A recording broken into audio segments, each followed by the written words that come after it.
a Motoko, y vemos en una secuencia unos mafiosos, aparentemente, que además Oshii en todos sus análisis que hace, tanto en esta película como en Innocence, como en los Past Labor, como en Jim Roth, cuando él ha escrito, él siempre genera o idea un tipo de metrópolis con un carácter un poquito anacrónico, las proyecta hacia el futuro, pero les da siempre, les reviste de una cierta, digamos, atmósfera antigua, es decir, del año 70, por ejemplo, y estamos hablando en este caso del año 2029.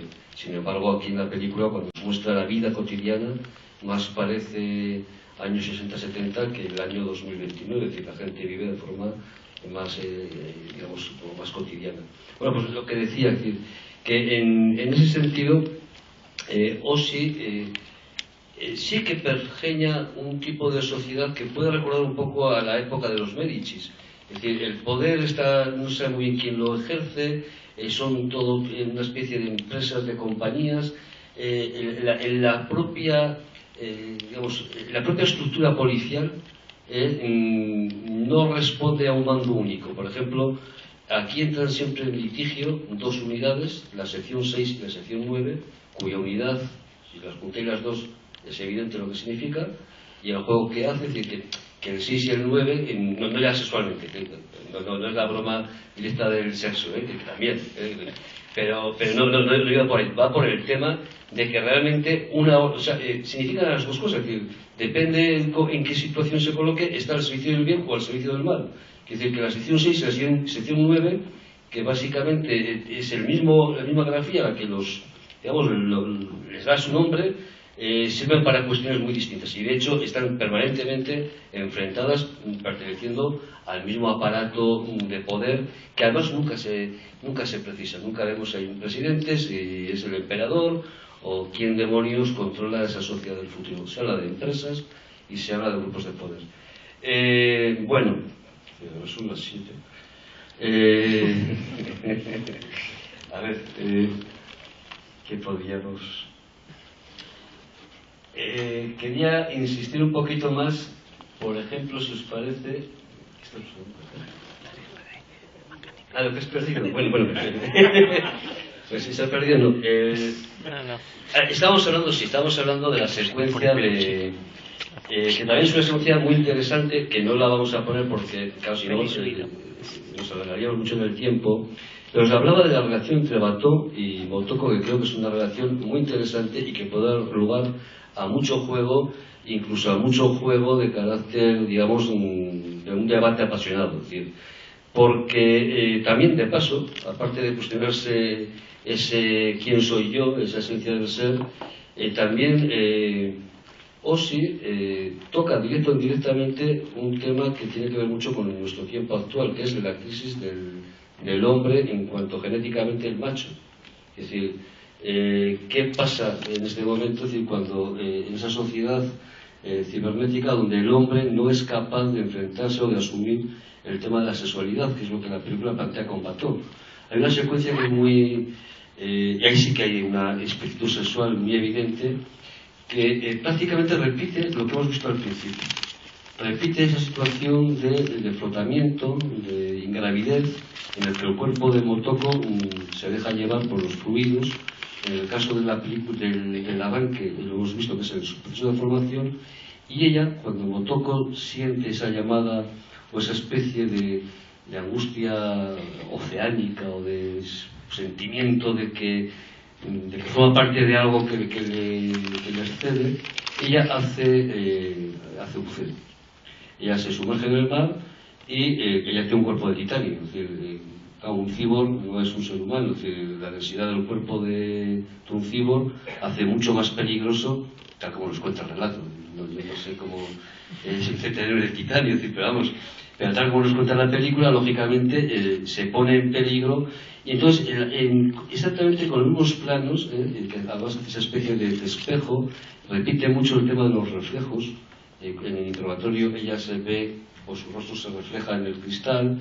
En la escena bellísima del buceo, cuando ella la vemos que está sumergiendo, cuando ella emerge, hay un plano que además remite a Kandinsky, rojo, azul, la tierra, el mar, el cielo, el cuerpo va emergiendo, y cuando sale a la superficie, Watteau le echa la bronca, porque Watteau es como muy padre, o sea, tiene con Motoko esa especie de sentimiento protector que hemos visto en la imagen que se ha perdido, cuando le cubre con su chaqueta, que además es casi Ossi no subraya, que es casi imperceptible, que no quiere, digamos, hacer un realce excesivo, pero desde luego sí que lo pone.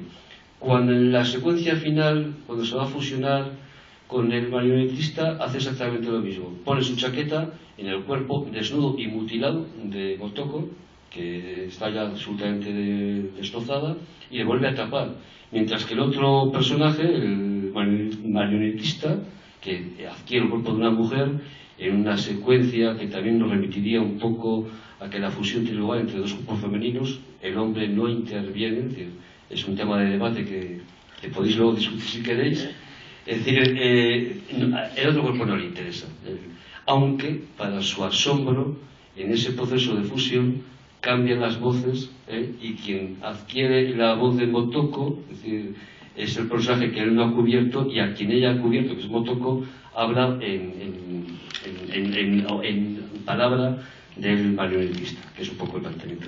Os decía, la secuencia de la barca, que es muy interesante, cuando sube a la superficie, y Motoko Watteau dice, oye, pero bueno, te está jugando la vida, pero te das cuenta que... Entonces ella le dice, bueno, ¿y qué pasa? Si me voy a ahogar, ¿tú te tirarías? O sea, ¿tú vendrías a por mí? Y Motoko levantó y dice, yo... y se calla, y lo que hace, que es un plano que no vamos a hacer, que es muy, muy simpático, la barca oscila en una especie de refrendo del acto sexual, pero acto sexual que no tiene lugar porque el amigo Watteau, desde luego, no está por la labor, y entonces automáticamente el siguiente plano es el famoso plano de la lata de San Miguel que están bebiendo, es el plano de la voz, esa voz misteriosa que le revela a la teniente, a Motoko Kusanagi, y le dice las palabras de San Pablo. Es decir, lo que luego veremos cara a cara, luego verás la verdad cara a cara, lo que vemos ahora es un reflejo, tal, que es un poco lo que además a mucha gente deja desconcertar, ese tipo de temas. Y acto seguido vamos a ver lo que ya es el proceso de revelación, y además en un camino que es profético, porque vamos a ver cómo Motoko en ese proceso, es decir, en ese viaje, no es nada baladí, no es nada ornamental, es decir, que en el cine de Ossi se le puede acusar de todo lo que queréis menos de gratuito. En ese viaje que va a iniciar, que exactamente te digo con eso.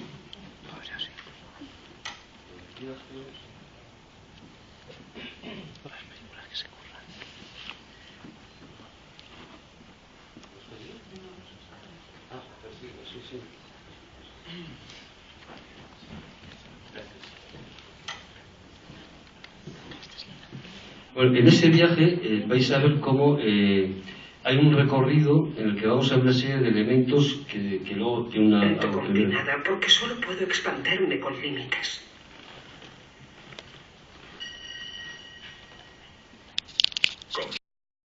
Que escucháis, compuesto por Kenji Kawai, uno de los mejores compositores japoneses, el texto que canta el coro no es japonés, es un idioma anterior al japonés, rastreó un tema, digamos, el significado, que lo tengo, si queréis, algo tiene interés, os lo puedo leer, es como una especie de oración, es una especie como de referencia que evoca un poco al mundo, pues estoy diciendo, es prácticamente una especie de canción de amor, como de boda, o sea, realmente la canción que se repite dos veces, lo hemos visto en los títulos de crédito, y lo volvemos a ver aquí. Y luego en Innocence es una película que con respecto a Ghost in the Shell tiene una cierta simetría. Él repite este tipo de secuencia en un desfile previo a la entrada en la mansión del... Bueno.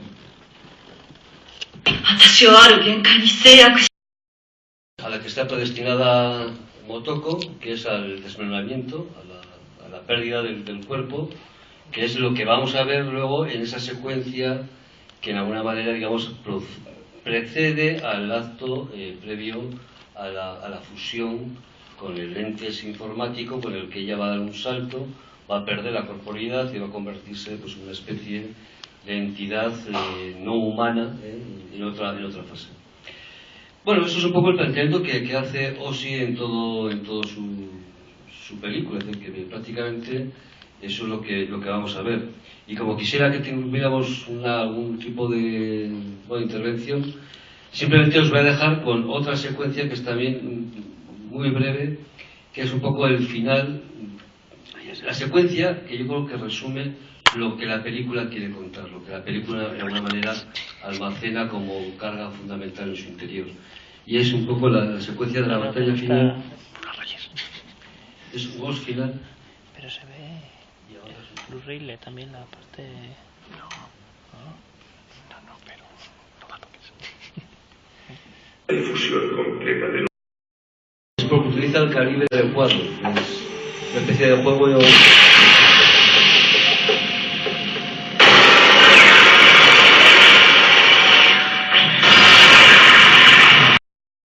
En concreto, al plano donde ella va ascendiendo por la escalera y esta especie de araña madre que protege o quiere impedir la fusión entre Motoko y el maestro de marionetas, va ametrallando lo que es una especie de sefirot, una especie de árbol de la vida, en lo que hemos visto desde el comienzo, que es un museo de la ciencia, o sea, Ossie, para, digamos, ese ritual que va a hacer, esa especie de boda o de fusión entre los dos personajes que van a dar el salto cualitativo, escoge el templo de la ciencia, no escoge una iglesia, sino escoge un museo, que en el primer plano además, cuando comienza, hay 3 peces que simbolizan el conocimiento, y esa especie, digamos, de árbol vital, todas las referencias nos llevan a personajes marinos. Es una referencia, culmina con el hombre, es como último eslabón, pero todo lo anterior son formas de diferentes animales, de diferentes peces. Y luego ya es el final, que ya para todo, digamos, toda redención exige un sacrificio, y el sacrificio pasa por el que ella hace de inmolarse y de alguna forma perder su corporeidad y perder lo que tiene de humano para dar el salto. Y eso, básicamente, es lo que, entre otras muchas cosas, pues tiene Ghost in the Shell. Así que era ya lo que queréis preguntar.